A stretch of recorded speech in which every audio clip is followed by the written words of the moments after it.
السلام عليكم ورحمة الله. بمناسبة خلاص ان العيد قرب فاضل عليه ايام، كل سنة وانتم طيبين يا رب وكل حبايبكم بخير. فقلت العيد الكبير غير طبعا اللحمة لازم يكون فيه بامية، وبما ان البامية عندي كانت خلاص خلصت فقلت الحق كده احضر كيسين ينفعوا وجبتين كده في العيد. جبت هنا عندي 2 كيلو بامية، قمعتها كلها زي ما انتم شايفين كده. البامية صراحة هنا كانت كويسة يعني. قمعتها وفي الوقت دوت كان عندي حلة على النار حاطه فيها مية، هحط مع المية ديت عصرة ليمونة، وهحط كمان معلقة ملح ومعلقة صغيرة من السكر. الملح والسكر هنا يا جماعة يعني كأنهم هما المادة الحافظة بتاعة اللبامية، خصوصا كمان لو كنا هنخزنها فترة أطول، يعني مش شرط ان احنا نطلعها في العيد.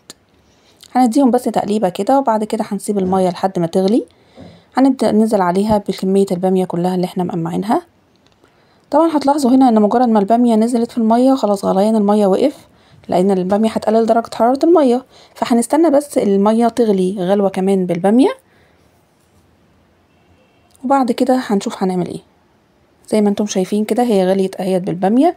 هكون في الوقت ده محضرة عندي حلة تانية فيها مية ساقعة جدا، ويفضل كمان اكون حاطة فيها قطع تلج زي ما انتم شايفين.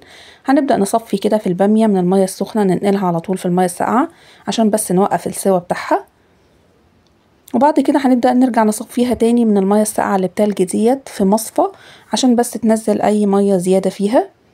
هنتأكد بس ان المية كلها اتصفت من البامية بتاعتنا، وبعد كده هنحاول نفردها على صينية كبيرة عشان نتأكد ان هي نشفت وبردت تماما، لان ما ينفعش طبعا ان انا اكيسها وان انا احطها في اكياس وهي لسه سخنة او لسه فيها مية. هنسيبها بس تنشف كده براحتها. بعد كده انا عندي الكمية بتاعتي هنا انا فصلتها نصين، بس بالنسبة لي هعملها وجبتين حتى لو تفضل منهم حاجة، طبعا كلنا عارفين ما احلى البامية اللي بتبات تاني يوم يعني. بس بعد كده حطيتهم في كيسين وجبتين يطلعوا بقى في العيد، يطلعوا بعد العيد، وكل سنة وانتم طيبين. يا ريت بقى ما نبخلش بلايك وشير واشتراك في القناة لو لسه مشتركتوش.